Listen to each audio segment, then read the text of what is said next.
नमस्कार, news capital express में आपका स्वागत है। बुलेटिन की शुरुआत करते हैं ताज़ा खबरों के साथ। कांग्रेस नेताओं पर एफआईआर दर्ज होने पर कांग्रेस ने सरकार पर आरोप लगाए। कांग्रेस का आरोप है कि प्रदेश भर में कांग्रेस के कार्यकर्ताओं पर दर्ज किए जा रहे हैं फर्जी मामले। कांग्रेस के नेता और कार्यकर्ता चुनावी साल में कांग्रेस के कार्यकर्ता अपने क्षेत्र में सक्रिय न रहे, इसलिए फर्जी मामले दर्ज करवाए जा रहे हैं। सरकारी अधिकारी सत्ता के दबाव में झूठे केस दर्ज करना बंद करें। है कमलनाथ जी खुद को हनुमान जी उनके गुरु ऐसा बता रहे हैं। बीजेपी के लिए तो फर्जी हनुमान भक्ति है। देखिए, मुझे लगता है बीजेपी को किसने लाइसेंस दिया कि कौन हनुमान भक्त है कौन नहीं। स्पष्ट है, इनको मनोज मुंशी जैसे लोग हनुमान भक्त दिखते हैं, भगवान के भक्त दिखते हैं, जो इस तरह के अपशब्दों का प्रयोग करते हैं। स्पष्ट है, भारतीय जनता पार्टी के लिए धर्म राजनीति का केंद्र है और जो घृणा और नफरत फैलाए उस धर्म को मानने वाले ये लोग हैं। कांग्रेस पार्टी के लिए धर्म आस्था और विश्वास का केंद्र है और मर्यादा पुरुषोत्तम राम हनुमान जी के जो हमारे गुरु हैं, जिनको हम मानते हैं, वो हमारी आस्था और विश्वास है। इनको किसने लाइसेंस दिया कि ये बातें कौन भक्त है कौन फर्जी है कौन क्या है? पहले अपनी गिरेबान में झांक के देखे। भ्रष्टाचार में डूबे लोग, लूट खसोट करने वाले लोग, महंकाल पे लूट करने वाले लुटेरे डकैत, और जिस तरह की बातें करते हैं, मुझे लगता है कि डकैतों की एक जो फौज होती है ना, वो हमेशा यही काम करने का काम करती है, सर्टिफिकेट बांटने का। ना तो इनके पास हनुमान जी का पेटेंट है, ना इनको कोई भक्ति आती है। हनुमान जी के उस भाव को समझे, उस प्रेम के भाव को समझे जिसमें लिखा है कि बल बुद्धि विद्या देहु मोहि हरू कलेश विकार। बल के साथ इन्हें बुद्धि और विद्या भी चाहिए।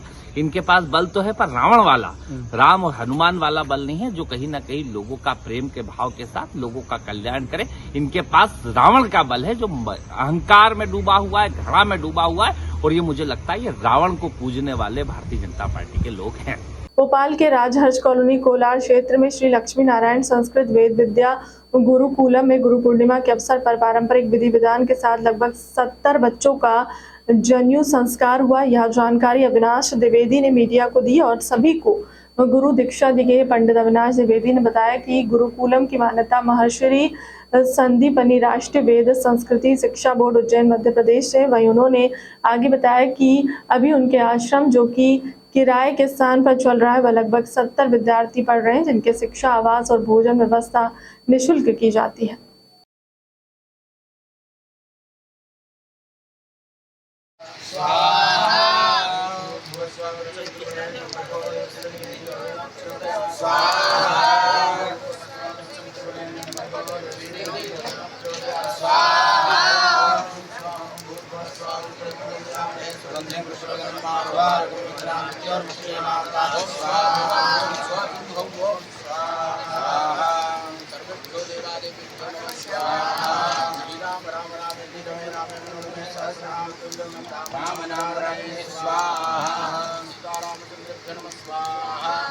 लक्ष्मणाय नमः स्वाहा, राम भक्त वीर हनुमते नमः स्वाहा।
आप बता देना, स्टार्ट करना हो जाए। ओम गुरुर्ब्रह्मा गुरुर्विष्णु गुरुर्देवो महेश्वरा गुरुर्साक्षात् परब्रह्म तस्मै श्री गुरवे नमः। आप सभी को गुरु पूर्णिमा की हार्दिक हार्दिक शुभकामनाएं। आज हमारे गुरुकुल श्री लक्ष्मी नारायण संस्कृत वेद विद्या गुरुकुल में आज 51 ब्राह्मणों का बटुकों का जनेऊ हुआ है, जो कि अलग अलग भारत के अलग अलग प्रांतों से, बिहार, उत्तर प्रदेश, झारखंड, गुजरात, राजस्थान, अलग अलग प्रांतों से हमारे यहाँ जो है 70 बच्चे हैं यहाँ, जो अभी नवीन 51 बच्चों का यहाँ जनेऊ हुआ है, जिनका नवीन एडमिशन हुआ है। हमारे यहाँ विद्यालय में जो है निःशुल्क शिक्षा, आवास की सब व्यवस्थाएं हैं और इन बच्चों को हम आवासीय रूप से रह करके निःशुल्क शिक्षा का अध्ययन करा रहे हैं। और आज गुरु पूर्णिमा के पर्व पर इन सभी बटुक ब्राह्मणों का जनेऊ हुआ, 10 विधि स्नान हुआ और इसके बाद में हवन प्रक्रिया होने के बाद अभी भंडारा होगा। टीकमगढ़ सुधा सागर रोड के किनारे बैठे फुटपाथ ईओ को सब्जी वालियों और चाट के ठेले व अन्य दुकानदारों लगाए गए दुकानदारों से कहा कि यहाँ पे अपने सामान हटा ले, नहीं तो नगर पालिका द्वारा सख्ती से आप लोगों को हटाना पड़ेगा और उसकी जवाबदारी आपकी ही होगी। जैसे इसकी खबर भाजपा विधायक राकेश गिरी ने वहां पहुंचकर दुकानदारों से बात की और आश्वासन दिया कि आपकी दुकान नहीं हटेगी। इसी को लेकर उसके साथ भाजपा जिलाध्यक्ष अमित मना, पार्षद रानू खरे, पार्षद महेश साहू, मुन्ना साहू, अनीस अहमद, जिले के वरिष्ठ पदाधिकारी साथ में रहे।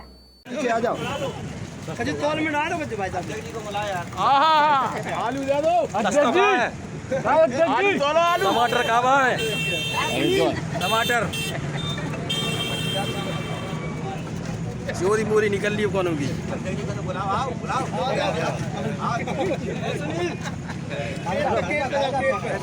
या तो मोरे पीछे आ जा यार, तो ना पीछे से बना लो यार। यार ये माई पोई में लगो का सर, हटा लो ना भाई, जब काय को फिर लगाए अपन बता चल रही है कुछ। विधायक जी बताइए, जो आज आप जो सब्जी की दुकान पे बैठे हुए सब्जी बेच रहे हैं, क्या है ऐसा जो आपको यहाँ बैठना पड़ा? आज हम सभी हमारे पार्षदगण, हमारे भारतीय जनता पार्टी के जिलाध्यक्ष जी, हमारे नेता प्रतिपक्ष जी, हमारी यहाँ की क्षेत्र की नगर की प्रिय जनता, नगर पालिका के द्वारा जो हिटलरशाही रवैया है, फुटपाथ पर विक्रय करने वाले, सुबह से शाम तक फुटपाथ पर बेचकर अपना परिवार चलाने वाले, सब्जी बेचने वाले, फेरी वाले, हाथ ठेला वाले, जिन्हें हमारी सरकार ने 5 रुपये प्रतिदिन जो बैठकी लगती थी वो भी बंद कर दी है। ऐसे गरीब लोगों को इस जो चौराहा है, मऊचुंगी तिराहा है, सुधा सागर तिराहा है मंदिर के पास, यहाँ जितने भी लोग प्रतिदिन अपने फुटपाथ पर दुकान लगाते हैं, सब्जी बेचते हैं और भी अन्य काम करते हैं, नगर पालिका द्वारा उनको हटाने का काम कल किया गया है। 3 दिन का इनको अल्टीमेटम दिया गया है। जैसे ही हमारे अध्यक्ष, नेता प्रतिपक्ष, पार्षदों को हम सबको पता चला है कि भोली भाली प्रिय जनता जो फुटपाथ पर विक्रय करती है, इंटू बाउते सुबह कमाती है, शाम को खाती है, उनको हटाने का काम किया जा रहा है, उन्हें बेरोजगार किया जा रहा है। इसलिए हम जनता के पास आए हैं कि आप चिंता मत करिए। भारतीय जनता पार्टी की, शिवराज सिंह चौहान जी की सरकार, हमारे जिले भारतीय जनता पार्टी के संगठन, सभी जनप्रतिनिधि जनता के साथ खड़े हैं। जो फुटपाथ करते हैं वो अपनी प्रतिदिन यहाँ दुकान लगाएं, यहाँ से बिक्री करें और जो आसपास के क्षेत्र के लोग हैं वो रोज़मर्रा की चीज़ें इन गरीब व्यक्तियों से खरीदते हैं। वह गरीब व्यक्ति सुबह कमाते हैं, शाम को अपना घर परिवार चलाते हैं। इसलिए मैंने देखा है कि जो बड़े बड़े यहाँ रेत माफिया हैं, अम्बेडकर चौराहे पे कितनी बड़े रेत का ठेका है, अम्बेडकर चौराहे के आगे कितना बड़ा रेत का भंडारण है, पूरा शहर जानता है। तो उसके लिए नगर पालिका कुछ नहीं कर रही है। पूरे रेत का भंडारण, अवैध गुम्मा, मुरम का अवैध व्यापार, लेकिन कोई इस पर ध्यान नहीं दे रहा है। बेचारे गरीब सब्जी बेच रहे हैं, उनके साथ अन्याय हो रहा है, उनको हटाने का काम किया जा रहा है। और प्रदेश के मुखिया शिवराज सिंह चौहान जी ने जो पथ पर विक्रय करने वाले, फुटपाथ पर बैठने वाले हैं, उनको 5 रुपये से मुक्त कर दिया है। इनका भी 1 रुपया भी नहीं लगना है। उसके बाद भी नगर पालिका इनसे 5 रुपये ले रही है। तो हम सब इनको बताने के लिए आए कि आपको 1 रुपये देने की ज़रूरत नहीं है। सरकार आपको फ्री में बैठने की व्यवस्था सरकार ने की है। आप बैठिए, विक्रय करिए, कोई समस्या हो तो हम सबको बताइए। इसलिए हम बताया, हमें सूचना मिली, हम इनके बीच में आए और हम इनके साथ खड़े हैं। गरीबों के साथ अन्याय नहीं होने देंगे। ऑल इंडिया मुस्लिम मेव विकास परिषद का दारोमदार अलमास सलीम खान को सौंपा गया है। अलमास सलीम खान ने वरिष्ठ कांग्रेस नेता और पूर्व मंत्री सुरेश पचौरी, पूर्व मंत्री सज्जन सिंह वर्मा, कांग्रेस विधायक पीसी शर्मा की मौजूदगी में ऑल इंडिया मुस्लिम मेव विकास परिषद के राष्ट्रीय अध्यक्ष का पदभार ग्रहण किया है। इस मौके पर देश भर से आए मेवाती समाज के लोगों ने हार, फूल, माला पहनाकर अलमास सलीम का जोरदार स्वागत किया। गौरतलब है कि लंबे समय से इस पद पर अलमास के पिता कांग्रेस नेता स्वर्गीय अब्दुल सलीम नियुक्त थे, लेकिन कोविड के दौरान उनकी मृत्यु हो जाने के बाद से यह पद खाली पड़ा हुआ था। सभी समाजजनों की सहमति से अलमास सलीम को राष्ट्रीय अध्यक्ष का दारोमदार सौंपा गया है। पदभार ग्रहण करने के बाद अलमास सलीम ने कहा कि समाज को सर्वोच्च शिखर पर ले जाने उनकी पहली प्राथमिकता रहेगी। बहुत शुक्रिया खैर मकदम आपका। सभी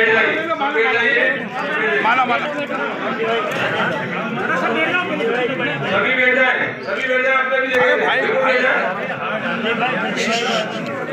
पीसी भाई, अरे भाई साहब थोड़ा सज्जन भाई नहीं दिख रहा, सज्जन भाई। पीसी भाई, अरे पीसी भाई थोड़ा घेरा बड़ा कर लो आप, थोड़ा पीछे हटो, थोड़ा ज्यादा फोटो करेंगे अच्छे से। पीछे हो जाओ, चलो सब लोग पीछे हो जाओ, सब लोग पीछे हो जाओ। अपनी अपनी जगह बैठ जाए। पीछे आओ, पीछे सर यहाँ रह के सामने। हाँ सभी बैठ जाए सामने। आज के इस प्रोग्राम में उस घर में आपके बीच में आया हूँ। मेरे बाद उस पौधे को किसी ने बखूबी और बहुत अच्छे ढंग से अगर संभाला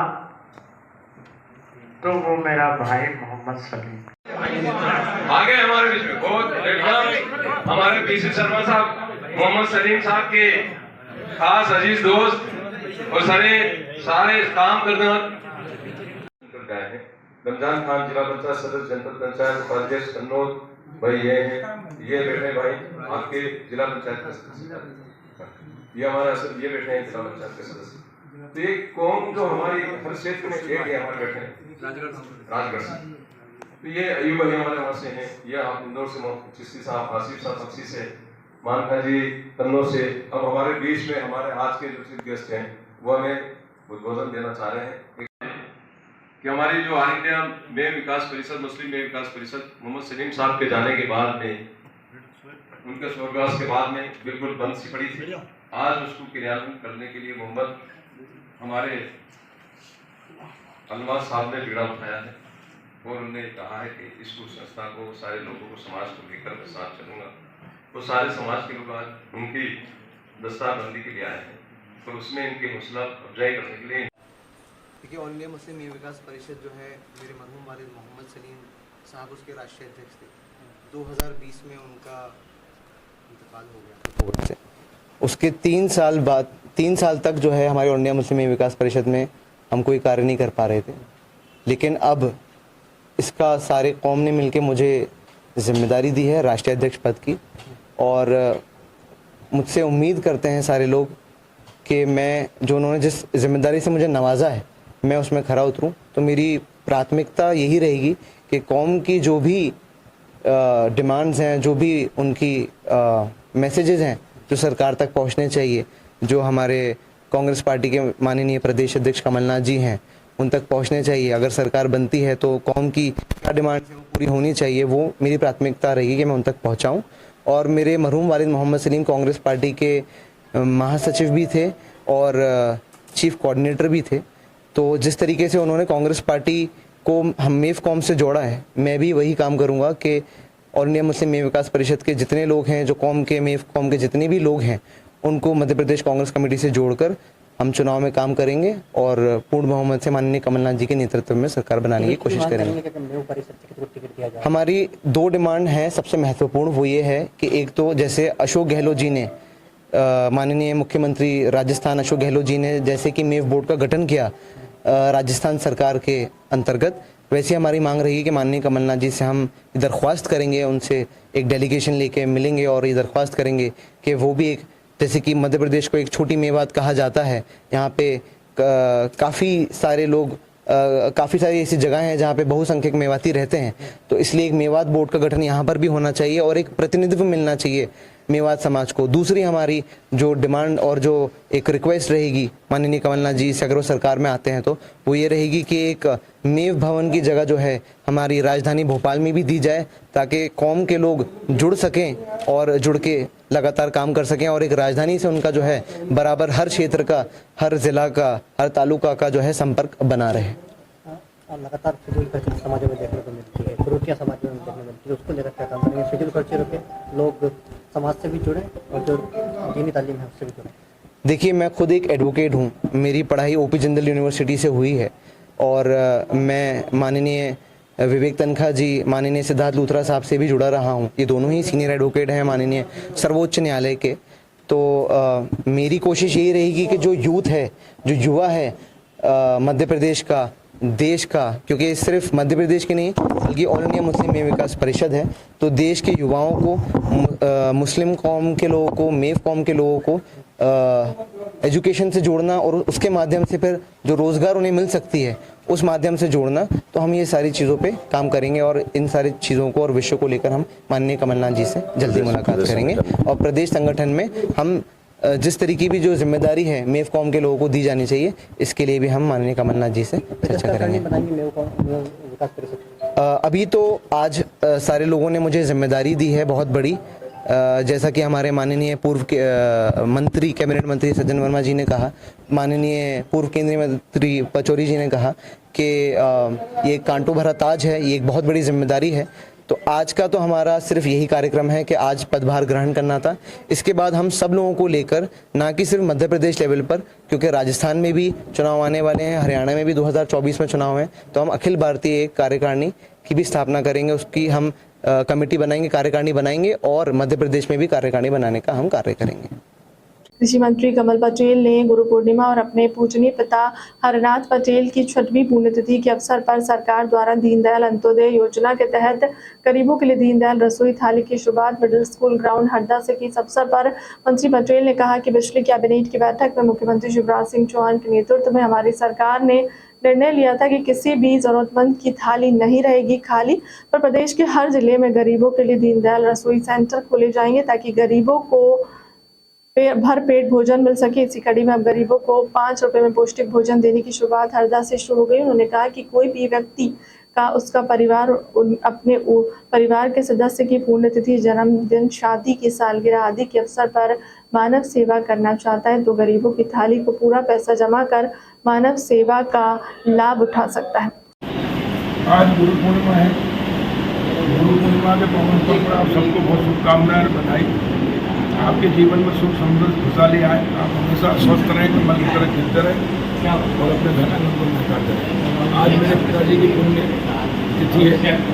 पुण्य तिथि मैंने आज दीनदयाल अंत्योदय रसोई जो हरदा नगर पालिका के द्वारा संचालित है, इसमें आया हूँ और गरीब लोगों को भोजन कराकर पिताजी की आत्मा को शांति मिले और गरीबों को परफेक्ट भोजन मिले, इसकी व्यवस्था कर रहे हैं। माननीय मुख्यमंत्री शिवराज जी के नेतृत्व में मध्य प्रदेश की भारतीय जनता पार्टी की सरकार ने प्रधानमंत्री नरेंद्र मोदी जी के आशीर्वाद से मध्य प्रदेश में गरीब लोग, मजदूर, असहाय, जिनको सस्ता भोजन उपलब्ध कराने के लिए पंडित दीनदयाल उपाध्याय अंत्योदय रसोई योजना प्रारंभ की थी। उसमें पहले 10 रुपये में थाली देते थे, लेकिन अब माननीय मुख्यमंत्री जी की अध्यक्षता में कैबिनेट की बैठक में हमने निर्णय लिया कि वो 5 रुपये में थाली दी जाएगी गरीबों को, ताकि वो लोग एक टाइम भोजन कर सके घर पे।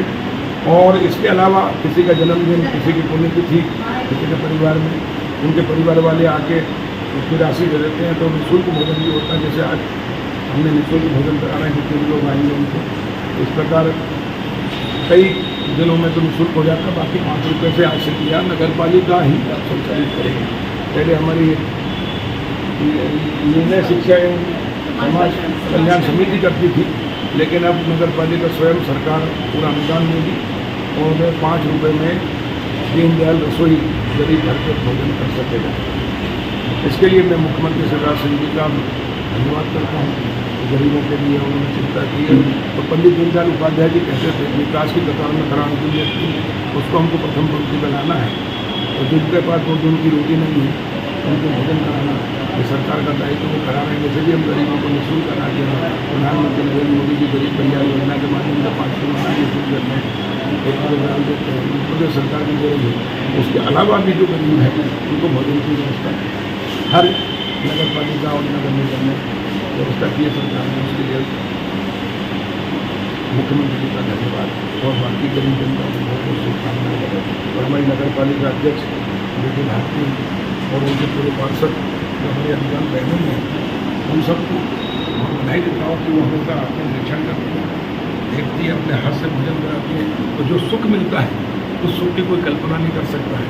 और यही मानव सेवा है, गरीब की सेवा है, परोपकार है। ये हम सब मिलकर करते रहें ताकि गरीब भूखा ना सो और वो हमको आशीर्वाद दे।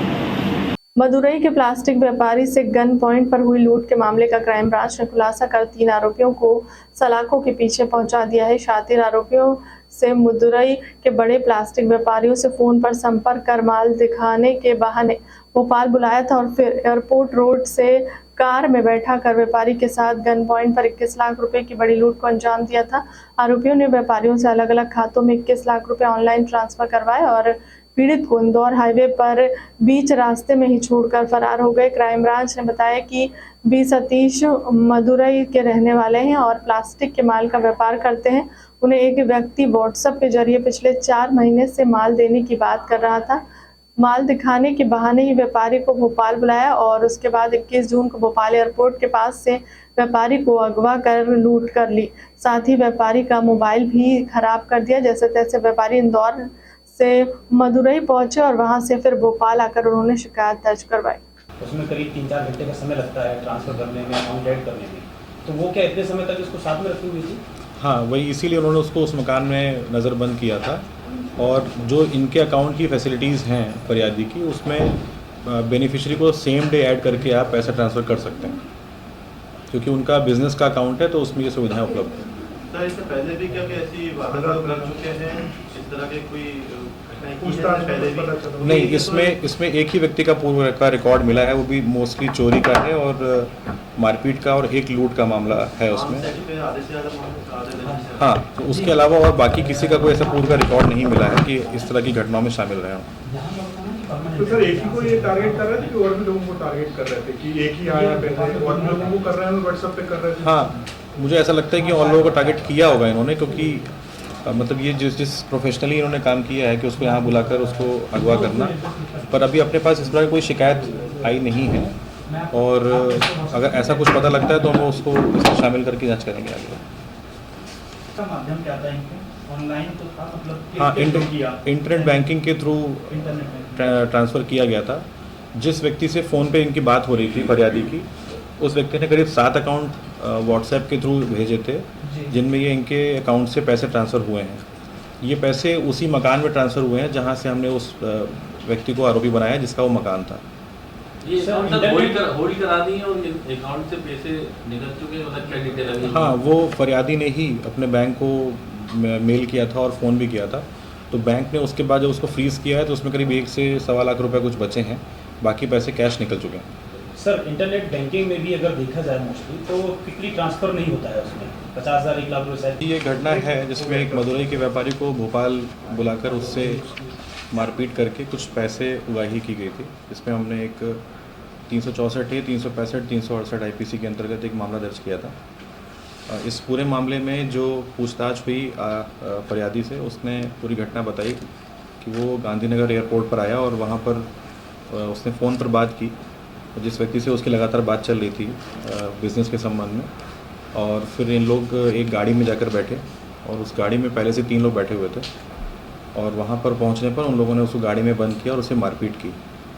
फिर वहाँ से उसको वो लेकर पूरे शहर क्षेत्र में घूमते रहे और विदिशा और गुना के रास्ते आगे ले गए और उसके अकाउंट से अपने कुछ 7 अकाउंट्स में करीब 20 लाख रुपए 21 लाख रुपए ट्रांसफ़र करवा लिए। फिर उसको वहाँ पर रास्ते में छोड़ के वो लोग वहाँ से फ़रार हो गए।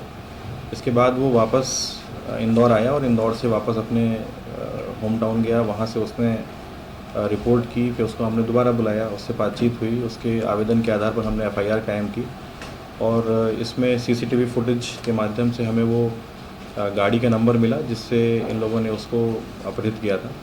और फिर उसमें जो नंबर आया उससे और आगे पूछताछ करने में पता लगा कि ये इसमें कुल 3 लोग आरोपी हैं, उनके नाम आए हैं, जिसमें एक हमीद जो कि ईट खेड़ी का निवासी है, वो इसमें आरोपी है। इसके अलावा एक सद्दाम करके व्यक्ति है जो गाड़ी ड्राइव कर रहा था।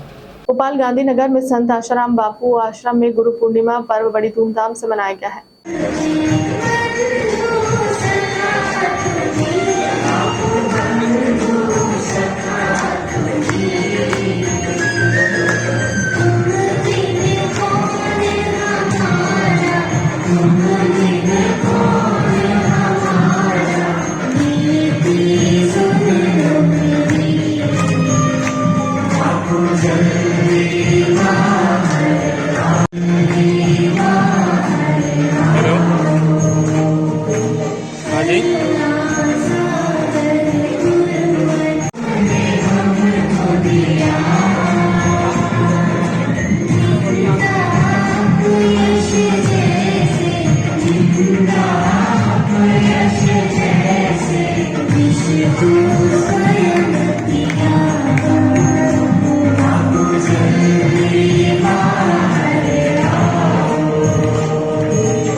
मेरा नाम अशोक मालवी है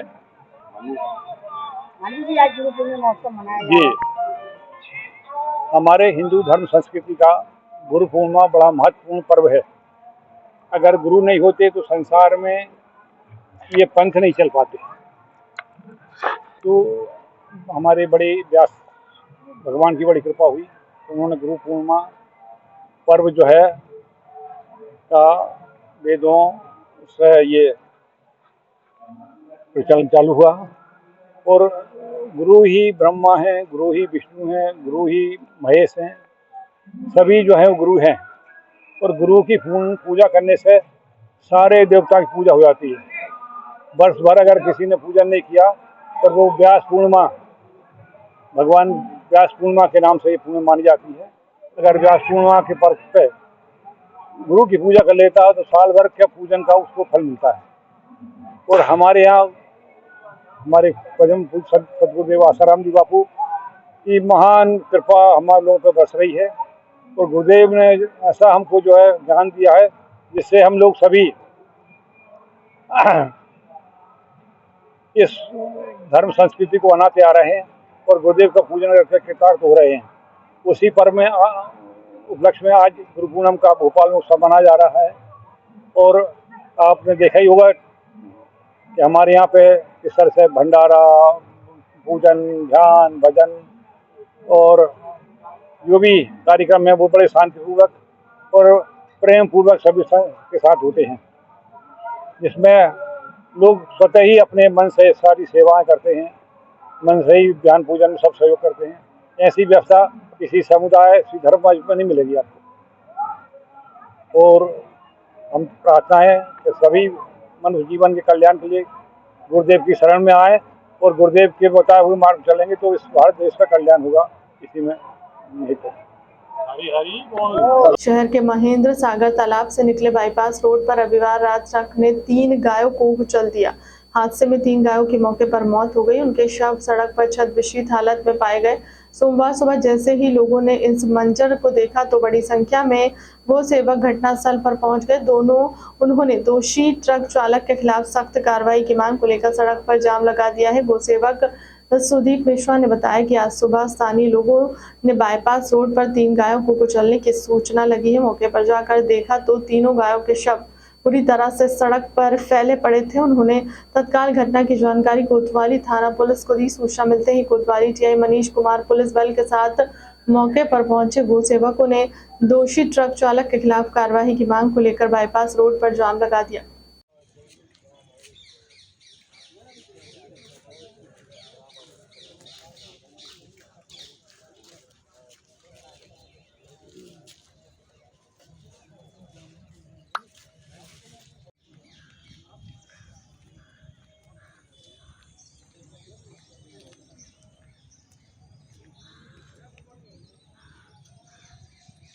तुम फुल करो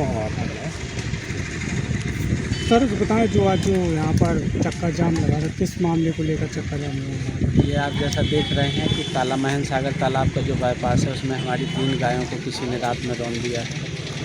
उसी तारतम्य में महाराज जी गए होंगे जो स्वरूपानंद जी महाराज जी कुंडेश्वर धाम के दर्शन करने लौटते समय उन्होंने देखा कि गौवंश यहाँ पर लगी हुई है। तो चूँकि साधु संत हैं उनका गौ सेवा के प्रति विशेष लगाव भी है, तो बैठ गए धरने पर कि इनकी सुरक्षा की जाए, व्यवस्था की जाए। तो कलेक्टर महोदय द्वारा पूर्व में भी सीएमओ को निर्देशित किया गया है, पत्र के माध्यम से आदेश भी दिया गया है कि आप न्यायालय के पीछे जो 20 एकड़ ज़मीन डली हुई है हमारी नगर पालिका की ही ज़मीन है, उसको वहाँ पर जितना भी आवारा हमारे गौवंश हैं उनको शिफ्ट करके और वहाँ पर सुरक्षित किया जाए, ताकि आए दिन जो हो रही घटनाएँ हैं उनसे हम लोग निजात पा लें। सर आज तत्काल में आदेश बनाया गया, क्या इन लोगों की मांग थी कि महाराज जी की मांग ये थी कि एक तो गौवंश को वहाँ शिफ्ट किया जाए, तो पूर्व में कलेक्टर महोदय द्वारा पत्र जारी किया गया है। उसी कार्यक्रम में आज मैंने भी पत्र जारी किया गया कि 1 सप्ताह के अंदर जितने भी हमारे आवारा गौवंश हैं उनको हम लोग वहाँ शिफ्ट कराएं। महाराज जी ने ये भी कहा कि लोगों की जनभागीदारी भी रहेगी, उसमें जनभागीदारी से निश्चित रूप से हमारा जो गवर्नमेंट है वहाँ हम शिफ्ट कर पाएंगे, क्योंकि प्रशासनिक अमला कितना भी लगा रहा है, जब तक कि प्रशासन लोगों की भागीदारी नहीं होगी तो उतना तीव्र गति से काम हम नहीं कर पाएंगे। सर जिस वाहन से इनका घटना घटित हुई है उस वाहन की कोई ऊपर उस वाहन की अभी तो कोई जानकारी नहीं है, होगी तो पुलिस विभाग को होगी, तो अपने हिसाब से कार्रवाई करेंगे। ठीक है, thank you sir. Samajwadi party ने अपनी विभिन्न मांगों को लेकर तहसीलदार खरगापुर को दिया ज्ञापन। आज खरगापुर तहसील में समाजवादी पार्टी पिछड़ा वर्ग जिलाध्यक्ष रामकुमार यादव के नेतृत्व में खरगापुर तहसीलदार को 11 सूत्रीय मांगों को लेकर ज्ञापन सौंपा है, जिसमें मांगे इस प्रकार है कि नगर पंचायत खरगापुर में शासकीय महाविद्यालय खोला जाए, वृद्धा पेंशन की राशि 600 से बढ़ाकर 2500 रुपये की जाए, नगर पंचायत पलेरा में गौशाला का निर्माण कराया जाए, बेरोजगार युवाओं को बेरोजगारी भत्ता प्रदान किया जाए, सेना में अहीर रेजिमेंट बनाया जाए, शासकीय महाविद्यालय पलेरा में पोस्ट ग्रेजुएट की कक्षाएं संचालित कराई जाए, टीकमगढ़ जिला में उद्योग स्थापित किया जाए, नगर पंचायत बलदेवगढ़ में बाईपास सड़क का निर्माण कराया जाए, नेताजी मुलायम सिंह यादव को भारत रत्न पुरस्कार प्रदान किया जाए।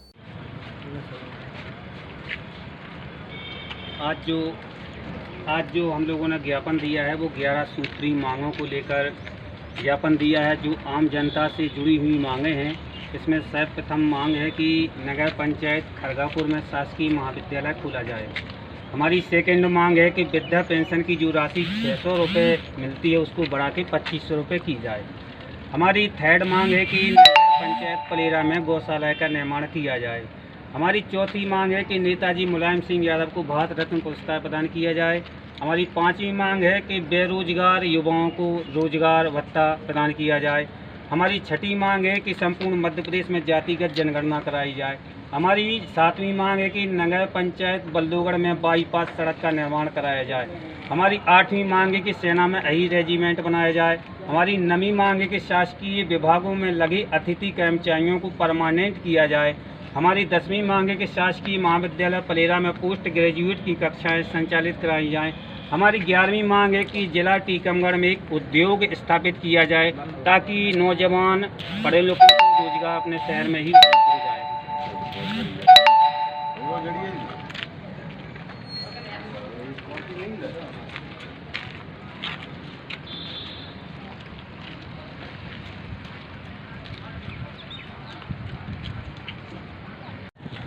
आप समाजवादी पार्टी के किस पद से हैं? मेरा नाम रामकुमार यादव है, पूर्व छात्र संघ अध्यक्ष गवर्नमेंट पीजी कॉलेज टीकमगढ़, वर्तमान में जिला अध्यक्ष समाजवादी पार्टी पिछड़ा वर्ग टीकमगढ़। आज 2 ज्ञापन दिया है, जो कितनी मांगों को लेकर दिया है? आज हम लोगों ने जो ज्ञापन दिया है वो 11 सूत्री मांगों को लेकर हम लोगों ने ज्ञापन दिया है। राष्ट्रपति महोदय के नाम तहसीलदार खरगापुर को ज्ञापन सौंपा है। यदि ये मांगें पूरी नहीं होती हैं तो आप क्या करेंगे फिर? यदि हमारी ये मांगें पूरी नहीं होती हैं तो समाजवादी पार्टी के नौजवान एवं लगनशील कार्यकर्ता जिला मुख्यालय पर इसका आंदोलन करेंगे और सरकार को बाध्य करेंगे अपनी मांगों को मनवाने के लिए। धन्यवाद।